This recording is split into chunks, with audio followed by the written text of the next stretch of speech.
We're here at LeMieux Galleries. My name is Solitario, and this is my most recent show, creatively titled Recent Works.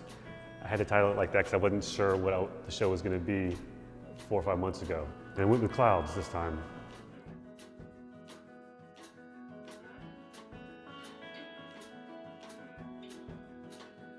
I'm very self-indulgent, so I want to paint. I paint things that I want to hang on my wall. So that's the test. If I want to have it above my mantle, then I'm happy with it.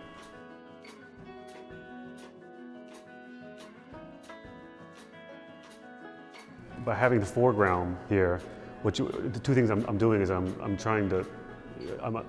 giving scale to the clouds, right? We've all seen these massive ships on the river, and you get up to them, and they're awe-inspiring. They're so big, and, they tower over you. Especially, when you're on the fly out at the Audubon Park, when they're coming through, when you're close to the river, they're way above you. And what's amazing is that even though they're as big as they are, they're man-made. And then when it comes to nature, it's another level larger.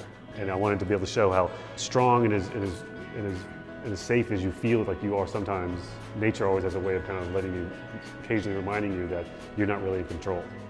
Some of these were done on site, started on site.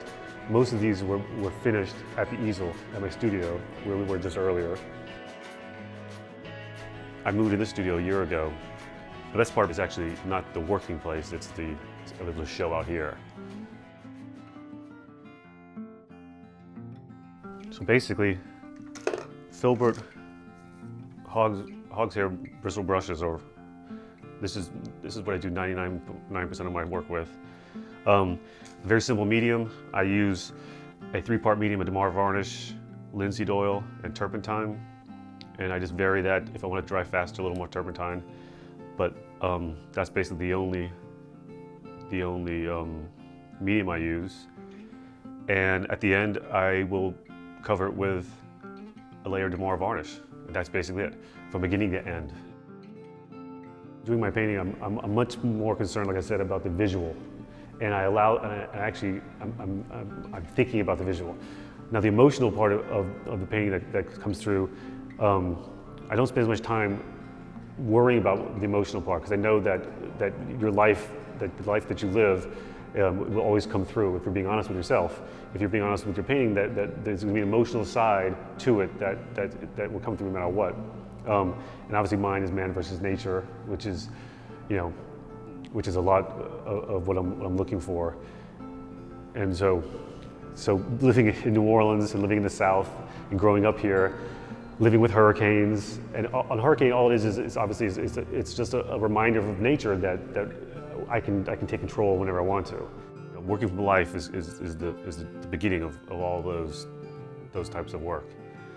So once a week, I teach a portrait class at the New Orleans Academy of Fine Arts, and these are all demonstrations from that portrait class. There's obviously some copies. I try to copy about 3 or 4 paintings a year. It's a way of getting into the artist's mind without, obviously the artist's not around to ask questions to, but when you copy a painting, it's much different than just enjoying the painting. You're trying to take it apart and you're trying to rebuild it the way he did. So it's very difficult, but it's very rewarding, because you get to check out his palette, you get to understand a little bit more what he was thinking, and you break it down. You also demystify it, because when I look at some of Sargent's paintings, it looks like they were accidentally done. Obviously that's what he's going for, the really simple brush strokes. But when you rebuild it, you kind of can understand it a little bit better. Also his color and his value and that kind of thing. This cloud is almost kind of at the end of its growth. What's going to happen is you can start to see as it starts being pulled apart. And that's another thing that I explored a lot with these pieces. Was I was watching the clouds as they get near the top. There's activity up there. We think of it as just this big blue, vastness. But there's cross currents and things like that. You'll see in a lot of the pieces there's movement where the clouds being pulled apart in different directions. And what's growing here and being sheared here.